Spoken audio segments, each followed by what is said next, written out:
Muy buenos días una vez más y feliz sábado. Queremos continuar nuestro estudio que hemos tenido de la ley dominical. Esta sería la parte número 5. Y el sábado pasado terminamos hablando por qué Dios va a permitir que la ley dominical se haga una realidad.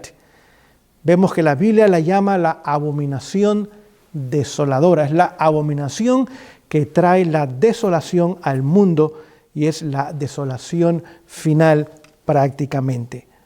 Comenzamos en esta mañana haciendo una pregunta. ¿Qué objetivos, qué metas tiene Satanás o desea obtener Satanás a través de esta ley dominical? Y al menos voy a compartir 3 razones con ustedes. Número 1, es destruir al remanente. No haya ninguna oposición a él.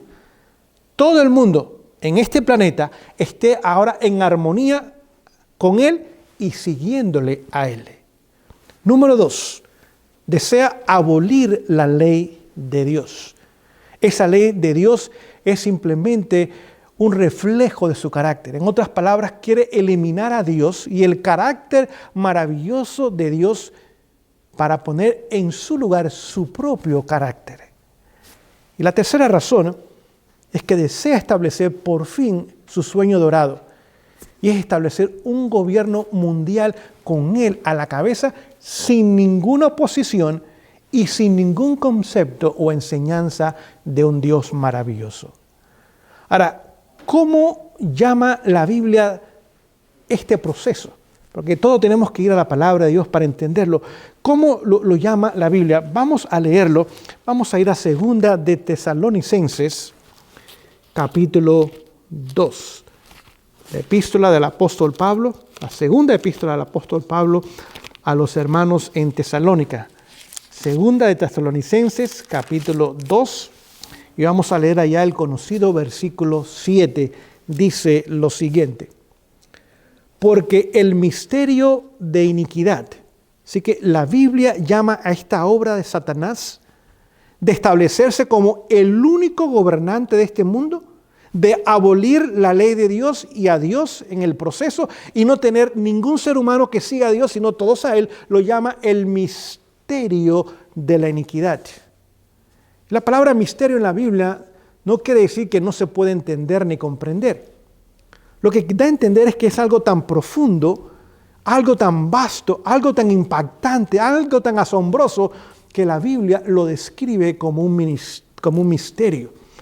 Dice que el misterio de la iniquidad, dice el apóstol Pablo, escribió, ya opera. Así que aún en los días de él, ya este misterio de la iniquidad estaba en acción. Solo espera hasta que sea quitado de en medio el que ahora lo detiene.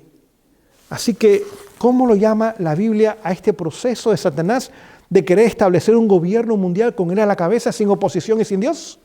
Lo llama el misterio de la iniquidad. Este misterio comenzó en los cielos, pero vemos que después fue introducido a la tierra. Cuando Adán y Eva cayeron en el pecado, ahora se introdujo el misterio de la iniquidad también en la familia humana. Y alcanzará su mayor desarrollo después que la ley dominical sea mundial. Es decir, en ese momento, Satanás tendrá el control casi absoluto del mundo. Y digo casi porque habrá un pequeño grupo de hombres y mujeres que no está bajo su control. Pero todos los gobiernos de la tierra, todas las instituciones financieras, todas las instituciones sociales, todas las instituciones educativas, todas las instituciones médicas, toda la tecnología, la prensa, la radio, la televisión, todo estará bajo el control completo del enemigo de las almas. Y es ahora cuando podrá verse el mayor y el mejor frutos, entre comillas esa palabra mejor, del misterio de la iniquidad. Su agenda va a ser madurada.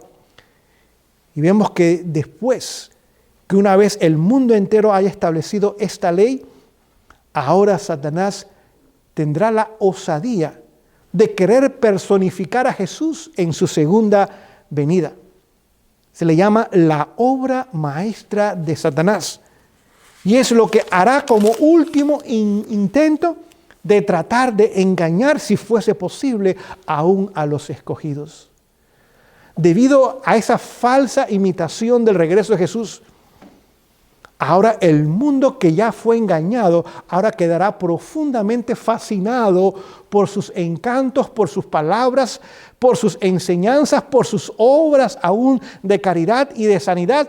Y ahora el enemigo, usando esa fascinación ciega del mundo engañado, ahora pondrá en ellos un odio como nunca antes contra el pueblo de Dios. Pero ese poder impostor no durará para siempre. Ese poder que quiere imponer un gobierno será de corta duración. Porque en ese momento donde Satanás esté alcanzando su mayor éxito, humanamente hablando, ahora Dios hará una obra maravillosa y profunda. Vamos a leerla para que podamos entenderla en forma más completa. Vamos a ir primero allí al libro del apóstol Pablo, escrito al joven Timoteo. Y vamos a ver qué nos dice. Así que 2 libros después de Segunda de Tesalonicense, vamos a leer una declaración que estoy seguro ustedes conocen y han escuchado en muchas ocasiones. Segunda de Timoteo dice lo siguiente. Es Primera de Timoteo. Dice lo siguiente. Escuchen, Primera de Timoteo 3:16. Y sin contradicción grande es el misterio de la piedad. Así que de la misma forma que la obra de Satanás es descrita en la Biblia como misterio de iniquidad, y su mayor manifestación será en esta abominación desoladora, trayendo e imponiendo una ley dominical en todo el mundo. Ahora también la Biblia nos habla que hay un misterio profundo, increíble, vasto, que vamos a estar estudiando los redimidos durante toda la eternidad y nunca tendremos una comprensión completa y total, mucho más poderoso, más profundo, más encantador, más fascinante que el misterio de la iniquidad, el cual sí conoceremos y veremos el fin de él. Pero el misterio de la piedad dice lo siguiente, continúo la lectura, Dios fue manifestado en carne. Continúo leyendo. Justificado en el Espíritu, visto de los ángeles, predicado a los gentiles, creído en el mundo, recibido arriba en gloria. Así que vamos a ver cómo el misterio de la piedad va a florecer y a dar el fruto máximo y se va a desarrollar. Veremos que en el planeta Tierra el misterio también de la piedad tomará lugar en su mayor manifestación de la historia humana. Con eso en mente vamos al libro de Apocalipsis capítulo 10. Apocalipsis capítulo 10 y allá vamos a leer el versículo 7. Apocalipsis 10:7 dice lo siguiente. Pero en los días de la voz del 7º ángel, cuando él comience a tocar la trompeta, el misterio, otra vez la misma palabra, el misterio de Dios será consumado, será realizado. Su agenda ahora va a llegar también a la mayor cantidad de frutos, como él anunció a sus siervos, los profetas. Así que cuando comience a tocar la 7ª trompeta, está hablando aquí del 7º ángel que toca la 7ª trompeta.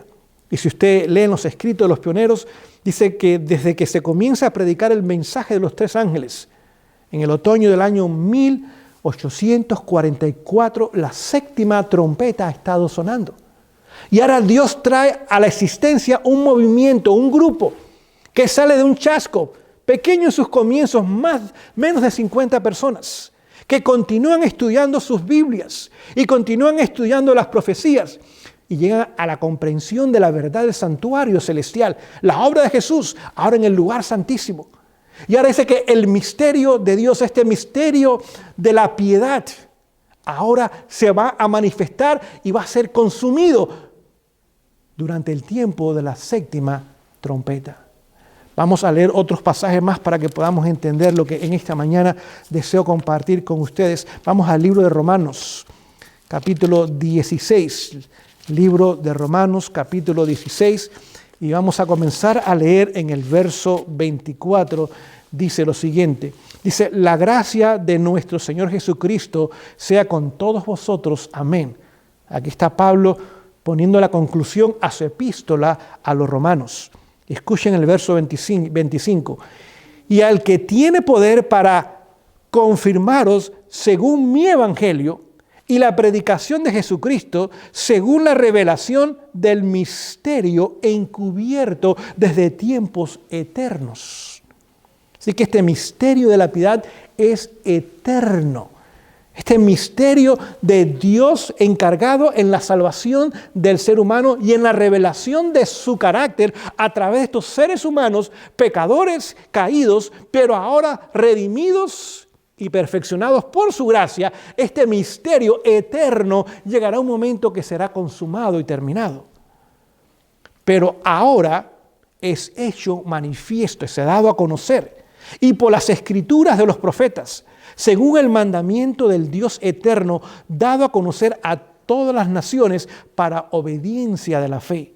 Al solo Dios sabio, sea gloria por Jesucristo para siempre. Amén. Así que ese misterio, dice el apóstol Pablo, a través de la predicación, a través del evangelio de Jesucristo, va al mundo entero para que todos puedan conocerlos. Vemos que Jesús, cuando vino por primera vez, dio la mayor manifestación de ese misterio profundo de la piedad en su vida. 33 años y medio, una vida santa y perfecta.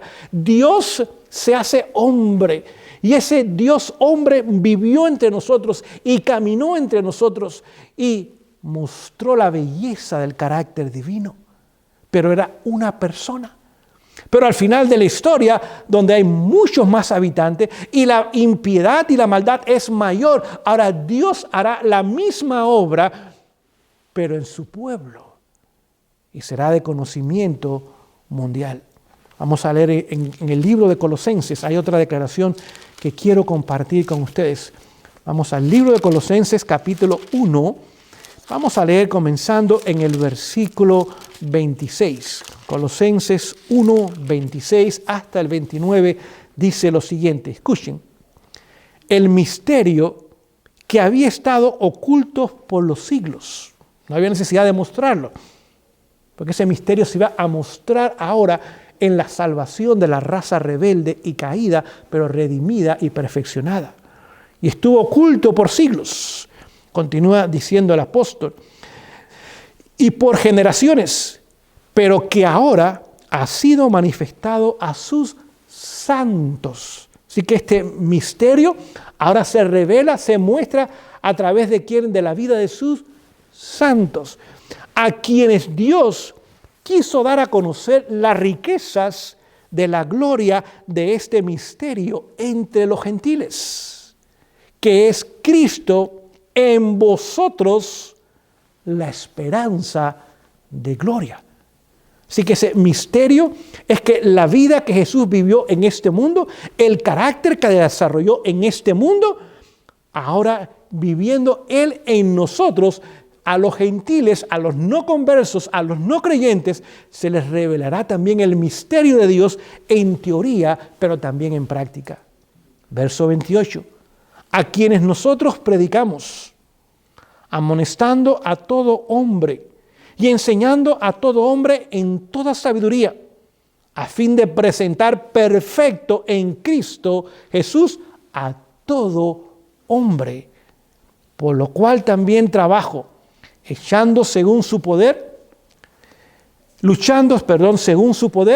el cual obra poderosamente en mí. Así que vemos que este misterio de la piedad lo notamos en diferentes partes de las Sagradas Escrituras. Y es Jesús en nosotros la esperanza de gloria, y la revelación de ese carácter al final de la historia humana será la consumación del misterio de la piedad. El profeta Daniel, 600 años antes de Cristo, entendió este punto muy importante. ¿Y cómo lo entendió? Vamos a leerlo. Vamos al libro del profeta Daniel, el capítulo 8. Daniel capítulo 8, y vamos a leer allí versículos 13 y 14. Estoy seguro quizás aún de memoria ustedes pueden repetir estos pasajes. Daniel 8, 13 y 14 dice lo siguiente: y oía un santo que hablaba, y otro santo de los santos dijo aquel que hablaba: ¿hasta cuándo durará la visión del continuo? No olvide, estudiamos eso el sábado pasado. Y la prevaricación asoladora, o la abominación asoladora que pone el santuario y el ejército para ser hollado. Aquí está Gabriel. Y mientras Jesús ahora está allí presente, y Gabriel le dice: Señor, este cuerno pequeño que estamos hablando en Daniel, capítulo 7 y capítulo 8, habla de un cuerno pequeño, se ha estado portando mal.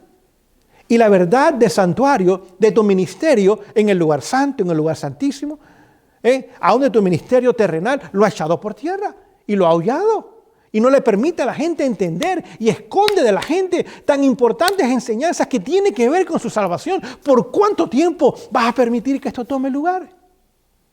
Verso 14. Y él me dijo. Así que Jesús escucha la pregunta que le hace Gabriel. Pero la respuesta no es para Gabriel, aunque Gabriel escucha. La respuesta es para Juan, que está escuchando ese diálogo que está tomando lugar en los cielos. Así que Jesús le está dando la profecía al profeta. Gabriel está interesado en esa profecía, le pregunta, y ahora el Señor da la respuesta.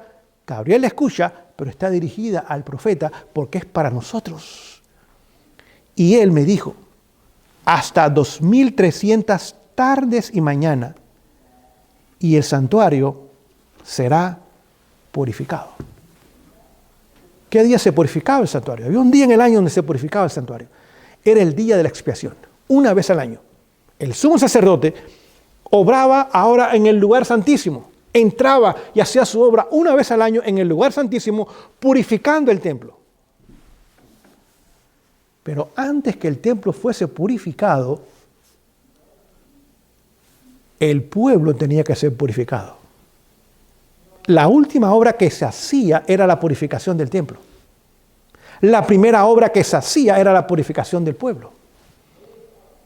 Por eso que el día de la fiesta de las trompetas, 10 días antes, se tocaban las trompetas para que el pueblo se preparase, para que todo pecado fuese confesado y fuese quitado, y fuese puesto ahora ese pecado en el santuario, para que ahora la obra del sumo sacerdote trajese la purificación y la limpieza del santuario. Pero la primera obra que se hacía no era en el santuario, esa era la última obra. La primera obra que se hacía era con el pueblo. Y después entonces pasaba a la obra que tomaba lugar en el santuario. Así que antes que Jesús termine su obra como sumo sacerdote allá en los cielos, en el lugar santísimo, tiene que tener un pueblo preparado, apercibido, vestido de su justicia en este mundo. Y cuando ese pueblo esté listo, y vamos a ver más adelante algunos detalles, ahora la obra de Jesús podrá terminar en el lugar santísimo. Porque sigue el mismo orden que seguía la obra del sumo sacerdote terrenal en el día de la expiación aquí en el planeta Tierra. Vemos que esta profecía es la profecía más larga de tiempo, 2300 años. Desde el año 457 comienza y se extendió hasta el año 1844. 2300 años de profecía y ya fue cumplida. Pero sabemos que esa profecía se divide en dos.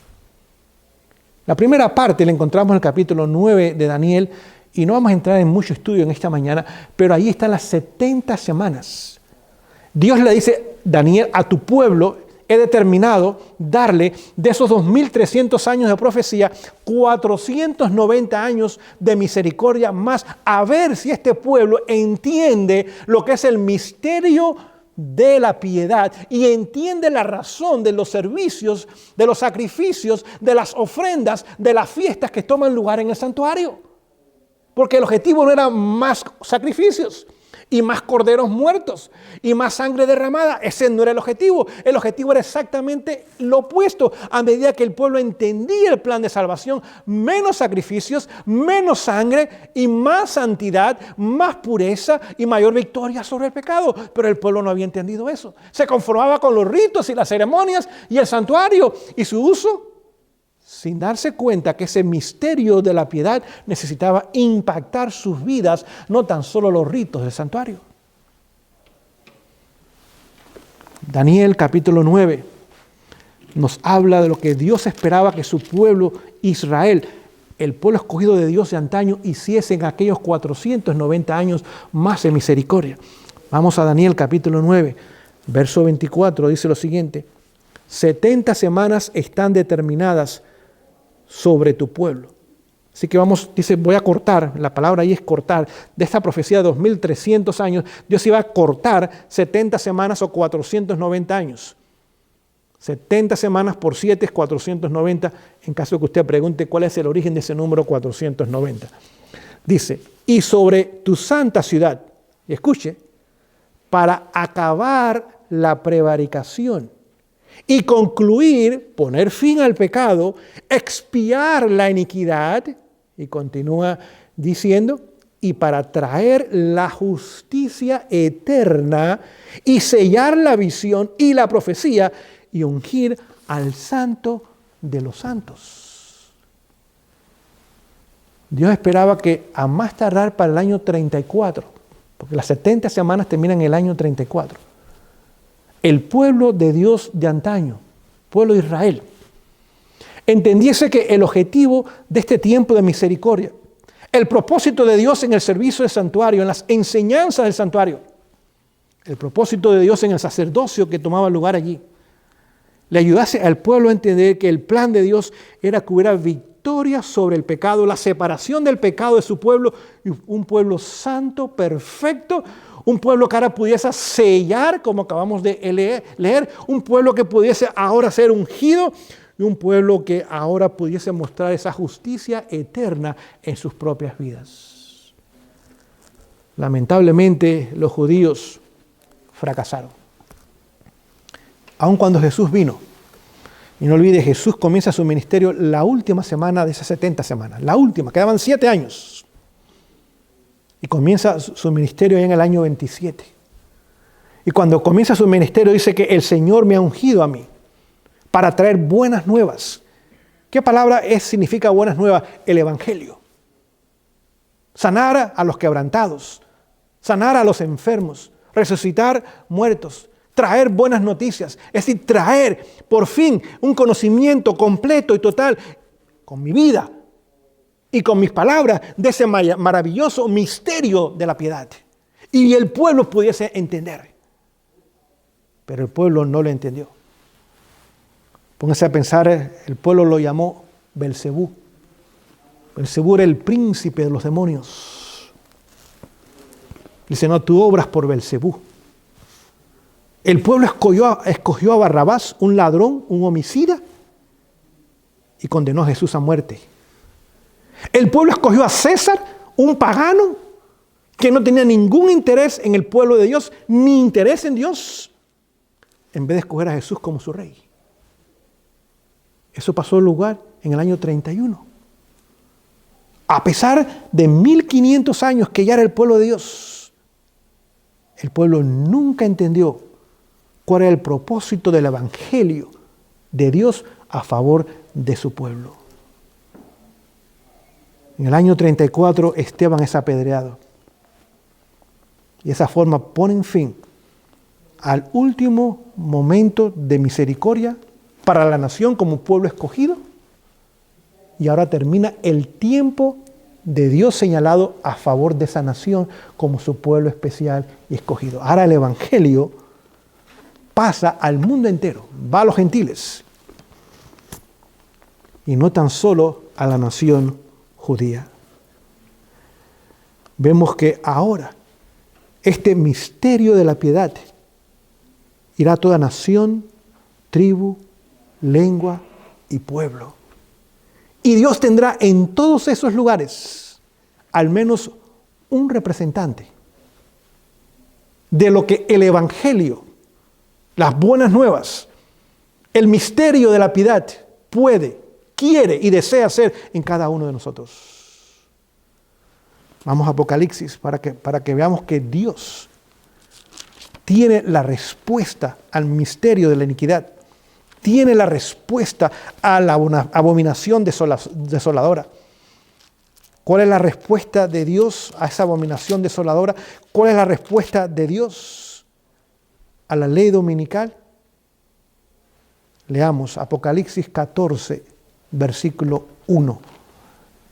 Y miré, aquí está el apóstol Juan, y he aquí un cordero estaba en pie sobre el monte de Sión, y con él 144,000 que tenían el nombre o el carácter de su Padre escrito en sus frentes. Pregunto, ¿el misterio de la piedad tendrá éxito? Sí. Aquí la palabra de Dios dice que están en pie como está el cordero. Cuando la Biblia dice estar en pie es señal de victoria. Es señal de que alguien está firme, está bien parado, está bien establecido. En el capítulo 6 de Apocalipsis, y simplemente se lo leo como referencia en esta mañana, en el último versículo de ese capítulo 6, versículo 17 de Apocalipsis, el apóstol Juan hace esta pregunta. Porque el gran día de su ira ha llegado, dice él, ¿y quién podrá sostenerse o mantenerse en pie? Esa pregunta que hace Juan, Dios se la contesta en Apocalipsis 14:1. Porque sí habrá un grupo que estará en pie. Cuando el Señor venga, aquellos que no estén listos caerán sobre sus rostros y ahora se meterán en las cuevas o tratarán de esconderse o pedir a las piedras que caigan sobre ellos y los oculte de la venida de Jesús. Pero habrá un grupo que estará en pie. Y este grupo que estará en pie, ¿qué tiene en su frente? Escrito el nombre o el carácter de Dios. El misterio de la piedad se revelará en ellos. No tan solo delante del mundo, sino delante del universo. ¿Y cómo es posible que este grupo haya obtenido la victoria? La respuesta la encontramos en el capítulo 14, cuando vemos que hay 3 mensajes angélicos. Estos hombres y mujeres que forman parte de este grupo que están en pie, en victoria, con el carácter de Jesús reproducido perfectamente en sus vidas, en respuesta a la obra de Satanás. Ahora, ¿qué harán ellos? 3 cosas. Las 3 cosas que quiso hacer Satanás, el Señor las va a deshacer a través de su pueblo. Sí habrá un remanente hasta el final de la historia humana. Siempre Satanás tendrá oposición en este mundo. Nunca tendrá el completo control sobre cada ser humano de este mundo, aunque llegará cerca, pero no va a pasar. 3, este remanente ahora vindica a Dios y su carácter y su ley. Satanás quería abolir la ley y quitar a Dios. Este pueblo ahora manifiesta que la ley de Dios puede ser perfectamente obedecida en la gracia de Dios y vindica la belleza del carácter divino.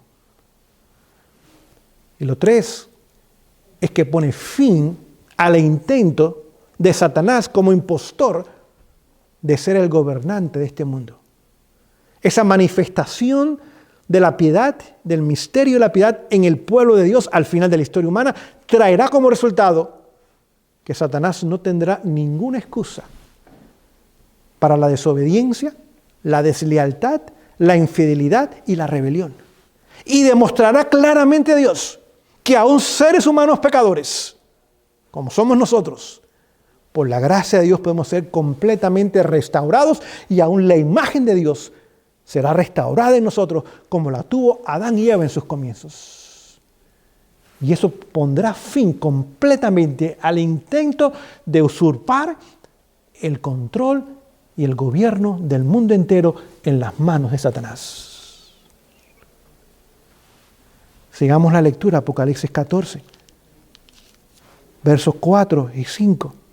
Dice lo siguiente: estos son los que no fueron contaminados con mujeres. No olvide, en la Biblia, en Apocalipsis sobre todo, hay mujeres que son rameras.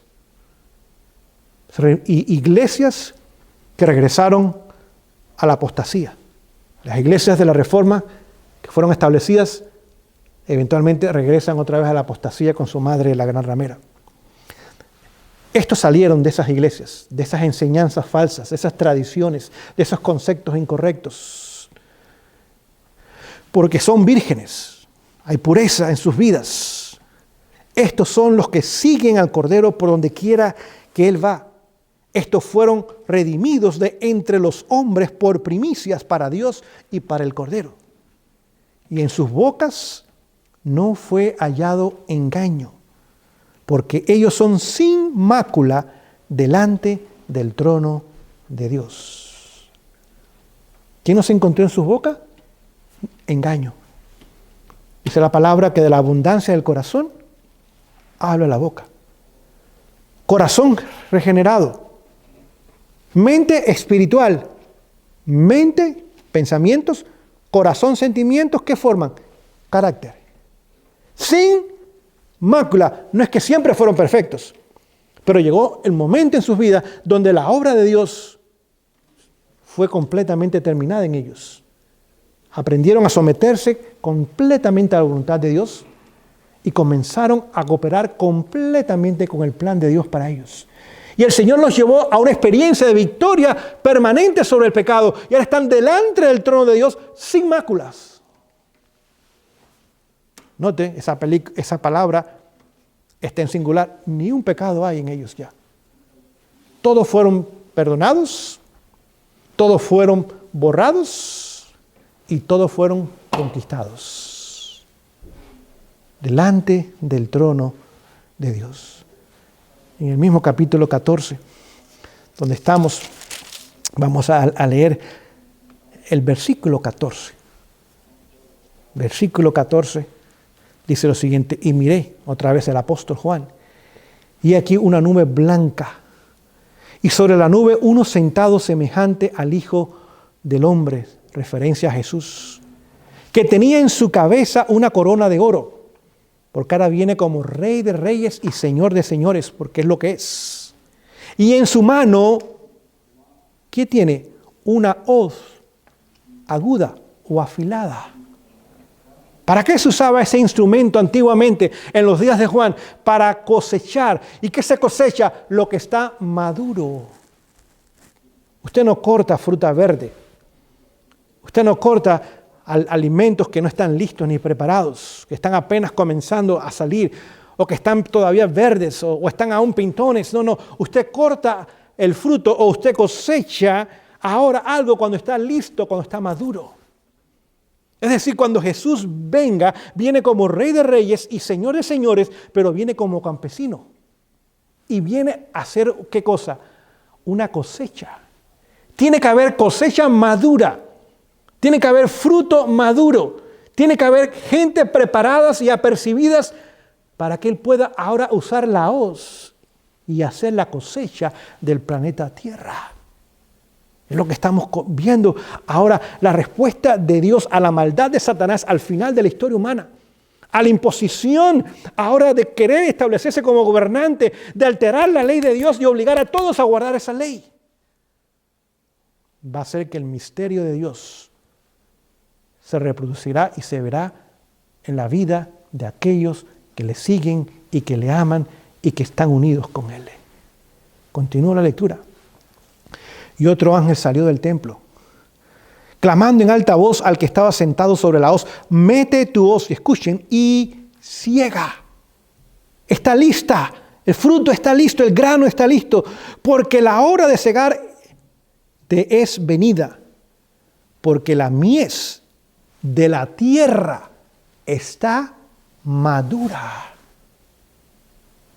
Así que tiene que haber una mies madura en la tierra. No es tan solo un pueblo, no es tan solo un lugar, no es tan solo una persona.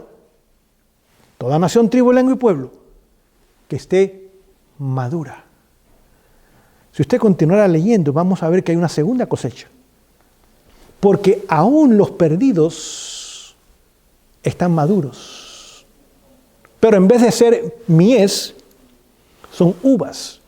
Y estas uvas son echadas en el lagar y ahí son pisoteadas, destruidas. Así que el mensaje de los 3 ángeles es tan poderoso que prepara la cosecha de redimidos y de perdidos. Y ahora Dios puede venir a hacer la cosecha. Él viene a cosechar su mies. Mientras que 3 ángeles, como hubo 3 ángeles para dar el mensaje, hay 3 ángeles para hacer la cosecha. Están unidos, usted lo puede leer ahí. Ahora, los ángeles hacen la cosecha de la uva, pero Dios es el que hace la cosecha de la mies. Porque viene a buscar a su pueblo. Como dice en Juan capítulo 14, del 1 al 3, la promesa de su venida. Y os tomaré a mí mismo, es la promesa que hizo. Cuando yo venga, yo los voy a tomar ustedes, que son como yo soy en carácter. Os tomaré a mí mismo para que donde yo estoy, vosotros también estéis. La ley dominical pone fin al tiempo de preparación para nosotros. Leyendo de Testimonios para la Iglesia, volumen 7, página 137, párrafo 5. Dice, la sustitución de las leyes humanas en lugar de la ley de Dios, la exaltación del domingo prescrita por una simple autoridad humana en reemplazo del sábado bíblico constituye el último acto en el drama. Cuando esta sustitución sea universal, el mundo entero, Dios se revelará, es lo que estamos estudiando. Cuando llegue lo más intenso de la crisis, donde parece que Satanás va a lograr su objetivo y que su agenda se va a imponer, ahora Dios hará su obra maravillosa y misteriosa. Se levantará en su majestad, sacudirá poderosamente la tierra, castigará a los habitantes del mundo por sus iniquidades y la tierra no encubrirá más la sangre ni ocultará más sus muertos. Así que la sustitución del sábado por el domingo es el último acto en el drama. Cuando llegue ese día, nuestro tiempo de prepararnos, no olvide, en la crisis no se desarrolla el carácter, en la crisis se revela el carácter que ya tuvimos desarrollado o no desarrollamos. Cuando llega la crisis no es el momento de buscar al Señor, no es el momento ahora de pedir que esa obra termine en nosotros. Tuvimos años para hacerla. Cuando llega el examen, el último examen, no es el momento de estudiar, no es el momento de abrir los libros, no es el momento de hacerle pregunta al profesor, no es el momento de unirnos con nuestros compañeros y estudiar, no, es el momento de demostrar si estamos preparados para tomar el examen final o no. O lo pasamos o lo reprobamos. Así que cuando llegue esa ley dominical, que va a llegar a toda nación, cuando llegue a su país, o al país donde yo me encuentre, quiere decir que nuestro tiempo de preparación ha terminado. Y que hoy día, hasta ese momento, es el tiempo que nos queda para desarrollar el carácter y pedirle al Señor la victoria sobre el pecado y unidos a Él alcanzarla y poder mantenernos ahora en unidad con Él y en victoria sobre el pecado. De la misma forma que los ejércitos romanos destruyeron el templo en Jerusalén, años 70. Los ejércitos romanos hoy día, que la Roma espiritual, el papado y las iglesias que se han unido al papado y las religiones y las instituciones que se han unido al papado, van a tratar de echar por tierra otra vez el santuario y sus enseñanzas en nuestros días y destruir al pueblo de Dios. Pero Dios obrará entonces. Cuando llegue ese último acto en el drama, la prueba final ha llegado y demostraremos entonces la autenticidad de nuestro cristianismo. O somos o no somos. El sello de Dios lo recibirán aquellos que han pasado esta última prueba. Ellos recibirán después la lluvia tardía. Esta lluvia tardía irá en aumento hasta que se convierta en el fuerte pregón. La última invitación a salir de Babilonia y a las ovejas que Jesús tiene en otro redil, de que vengan a formar parte de su redil. El zarandeo habrá hecho su obra. Y ahora nosotros mostraremos si realmente somos cristianos o no lo somos. Hemos llegado al fin de nuestro estudio en estos 5 temas que hemos tenido. Yo quiero animarles para que usted lo escuche otra vez. Número 2, quiero animarles para que usted estudie mucho más este tema. Es mucho más profundo de lo que este servidor les ha presentado en esta mañana. Es mucho más importante de lo que usted y yo pensamos. La mayoría de los adventistas se nos ha dicho que lamentablemente claudicarán a los principios. Entregarán los principios, negociarán los principios, van a pisotear los principios, van a ignorarlos, pero que quedará un remanente del remanente, que será ahora quien Dios usará para que el misterio de la piedad se demuestre y sea la respuesta final al misterio de la iniquidad. Usted y yo tenemos el privilegio, es un honor aún, por la gracia de Dios, de formar parte de este movimiento. Y hoy día, cada día tenemos que caer de rodillas y pedir esa victoria, y buscar esa victoria, y anhelar esa victoria, y cooperar con Dios en esa victoria, lo cual no es fácil. Vivimos vidas muy cargadas, muy ocupadas. Estamos corriendo todo el tiempo. Muchas cosas nos distraen y toman nuestro tiempo, aún cosas buenas, pero nos alejan de las cosas mejores. Y al menos que usted y yo tengamos prioridades muy correctas y muy bien establecidas, el enemigo ocupará nuestro tiempo de misericordia, el cual es el presente, para que esa buena obra no se termine en nosotros. Quizás requiera que tengamos que levantarnos temprano en la mañana. Quizás requiera que nuestros celulares sean apagados. Durante todo el día lo tenemos. Póngase a pensar, el promedio nacional son de 10 horas que la gente usa ese celular. Y donde quiera que lo tiene, usted lo ve en las tiendas, en el trabajo, donde quiera la gente está en su celular. Celular. O están en una televisión, quién sabe cuántas otras cosas. Deportes, política, entretenidos en otras cosas, que nada tiene que ver con su salvación. Y que hagamos prioridades correctas, donde pongamos a Jesús y su justicia en primer lugar en nuestras vidas. Y en segundo lugar, nuestras familias y la salvación de nuestras familias. En tercer lugar, la salvación de otros. Y que el Señor nos continúe ordenando nuestras vidas en el orden que debe tener nuestras prioridades. Queridos, el Señor va a hacer su obra, con nosotros o sin nosotros.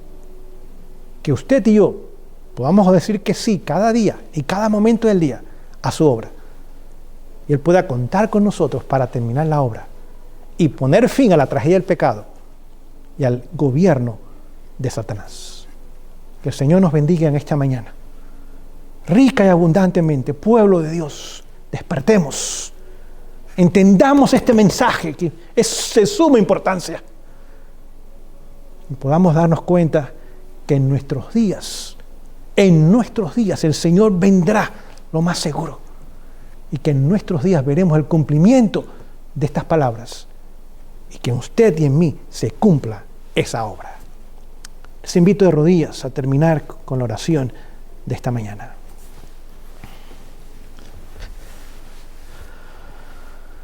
Oh Dios, en esta mañana te damos gracias por el estudio que nos has permitido tener. Ayúdanos para apreciarlo. Ayúdanos para entenderlo. Quita el sueño, las distracciones, pero que nosotros colaboremos contigo. Más tiempo con Jesús y menos tiempo en otras cosas. Prioridades diferentes, uso de tiempo diferente, uso de recursos diferentes, donde podamos ponerte en primer lugar y mantenerte en primer lugar en nuestras vidas. Podamos amarte con toda nuestra mente, nuestro corazón, nuestro ser y nuestras fuerzas. Podamos realmente ser de aquellos que tú uses, Señor, para mostrar tu poder de salvación, para demostrar las falsedades de las mentiras de Satanás y las acusaciones que ha levantado contra ti y tu gobierno. Y que nos uses maravillosa y poderosamente para mostrar, Señor, la belleza del carácter de Jesús en nuestras vidas. Sálvanos, Señor. Por favor, salva a nuestros matrimonios, salva a nuestros hijos. Ayúdanos a serte fieles, a serte leales. Oh, Señor, lo que tengas que hacer a cualquier costo vale la pena. Gracias una vez más por amarnos y por darnos un mensaje tan hermoso y tan poderoso. En el nombre y en los méritos de Jesús. Amén.